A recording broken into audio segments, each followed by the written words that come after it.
नमस्कार, आशा करी आपनारा सबाई भालो आछेन। एकटा नतुन ब्लग निये आबार एसे गेছি। हर हर महादेव।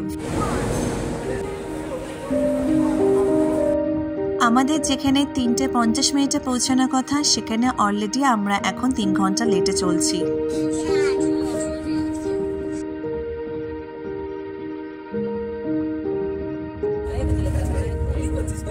সেদিন ছিল 7ই সেপ্টেম্বর। সকাল সকাল উঠে স্নান করে ঠাকুরকে পুজো দিয়ে একদম রওনা হওয়ার কিছুক্ষণ আগের গল্প আপনাদের সাথে আমি শেয়ার করছি। প্রত্যেকবারের মতো এবারেও কিন্তু রাতের ডিনারটা আমরা বাড়ি থেকে ক্যারি করছি, আর তার সাথে ট্রলিটা নিয়ে আমরা বেরিয়ে পড়লাম সবাইকে টাটা করে গুরুজনের আশীর্বাদ নিয়ে হাওড়ার উদ্দেশ্যে। Hello, are you ready for the trip?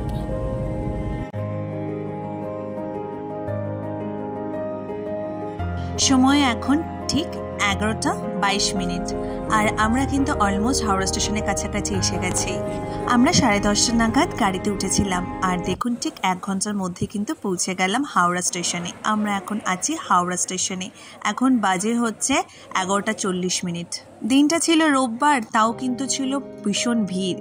আর আমাদের সাথে দেখা হয়ে গেল চিরঞ্জিত, তানিয়াদি আর রনিতের। ব্যাগগুলো দেখে তো সবাই বুঝতেই পারছেন যে এবারে গন্তব্যটা কিন্তু খুব একটা কাছাকাছি নয়, আমাদের একটু দূরেই আছে। আর এবারে আমাদের গন্তব্যর সাথী হচ্ছে কুম্ভ এক্সপ্রেস। প্রত্যেকবারের মতো কিন্তু আমরা ঠিক ফুড প্লাজার সামনে এসে দাঁড়াই হচ্ছে সবাই মিট করার জন্যে। কুম্ভ এক্সপ্রেসের ডিপার্চার টাইম হচ্ছে বেলা 1টা।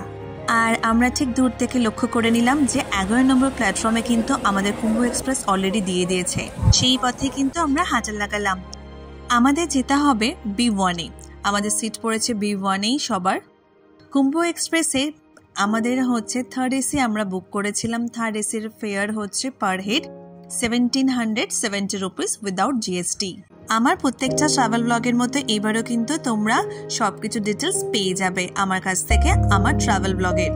প্রত্যেকবারের মতো কিন্তু এবারও আমার ট্রাভেল ব্লগে থাকবে আপনাদের জন্য সব রকম ডিটেলস, যেমন হচ্ছে travel costing, room charges and food costing.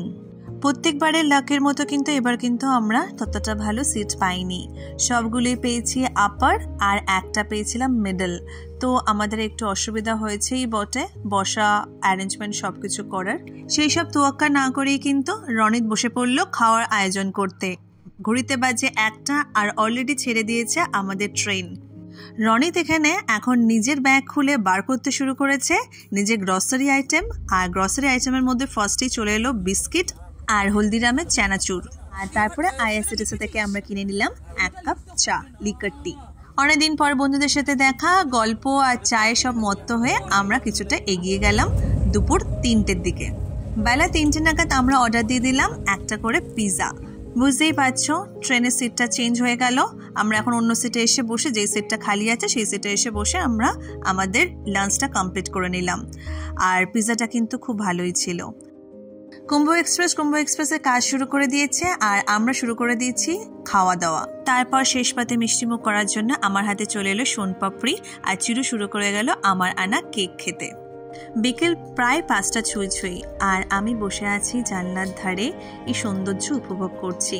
আর তার সাথে 1 কাপ চা কিন্তু আমার সঙ্গেই সবসময় থাকছে। চাটা মনের মতো না হলেও কিন্তু চলে যায়, ওই আর কি একটু মিষ্টি বেশি। IRCTC কিন্তু এই পদক্ষেপটা খুব সুন্দর নিয়েছে যে 1 ঘন্টা অন্তর অন্তর এসেই পুরো কোচটা ক্লিন আপ করে দিয়ে যাচ্ছে। আর এই দিকে কিন্তু আমরা যেহেতু নিচে সিট পাইনি, তাই জন্য সব আপার ব্যাতে বসে বসে আড্ডা দিচ্ছি। আর আজকে তো আবার চন্দ্রগ্রহণও আছে। টিটি এসে বলে গেল তাড়াতাড়ি করে ডিনারটা করে নেবে। আর সেই কথা শুনে আমরাও কিন্তু মুড়ি নিয়ে বসে পড়েছি। আজকে কিন্তু আমাদের ডিনারে আছে ঝালমুড়ি। সে এক এলাহি আয়োজন, কি না নেই সেই ঝালমুড়ির মধ্যে। যাই হোক, এই করে আমরা রাত্রিরে ডিনারটা কমপ্লিট করে 1 ঘুম দিয়ে নিলাম। ট্রেনে ঘুমানোর অভ্যেস নেই, তাই জন্য তাড়াতাড়ি ঘুম থেকে উঠে পড়েছি।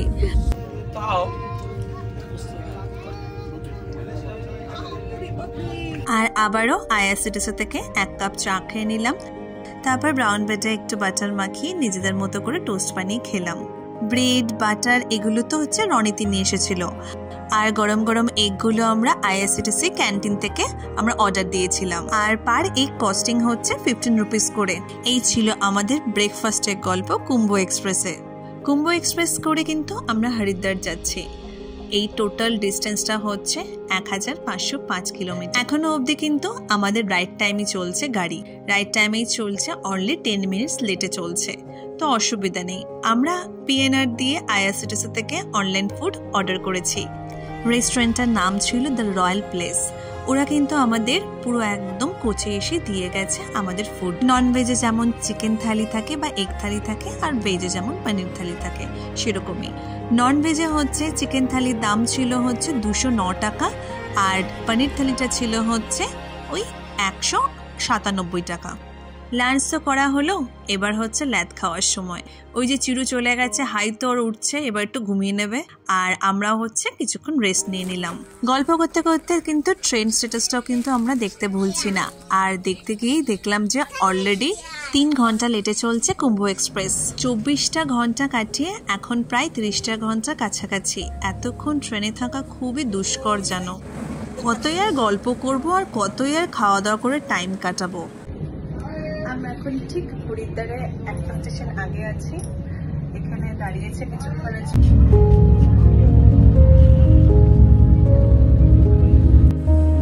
ওরা এসেছিল তো, গুছিয়ে রাখবে না?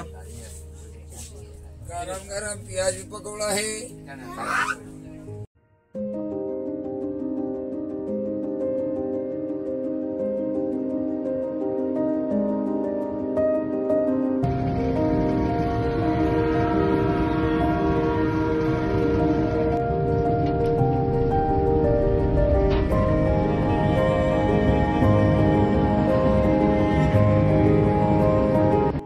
At last we are in Haridwar station.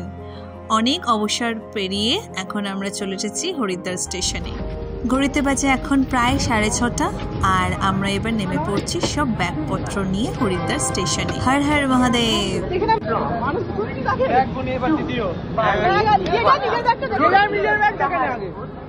আমাদের সাথে কিন্তু আর একজনও অ্যাড হবে, স্বর্ণাব। ও দিল্লি থেকে অলরেডি ট্রেনে উঠে পড়েছে, আর মাত্র আর 8 ঘন্টা 45 মিনিট বাদে আমাদের সাথে জয়েন করবে হরিদ্বার স্টেশনে। খুবই ব্যস্ত তোমরা, আমি জানি, তাও আমার সাথে থাকলে আমার ভালো লাগবে। ঠিক হরিদ্বার স্টেশনে রয়েছি, এখান থেকে জাস্ট 2.1 কিলোমিটার হচ্ছে হরিপৌরি ঘাট। আজকে আমি এইটুকুনিতে শেষ করব, আবার দেখা হবে তোমাদের সাথে আমার নেক্সট ব্লগে হরিদ্বার নিয়ে। হরকিপৌরি ঘাটে আমরা কোথায় ছিলাম সেটাও কিন্তু ডিটেলস দেব, আর কেমন সবকিছু সেটাও বলবো। ততক্ষণ তোমরা ভালো থেকো, সুখে থেকো, আর আমার পাশে থেকো সবসময়।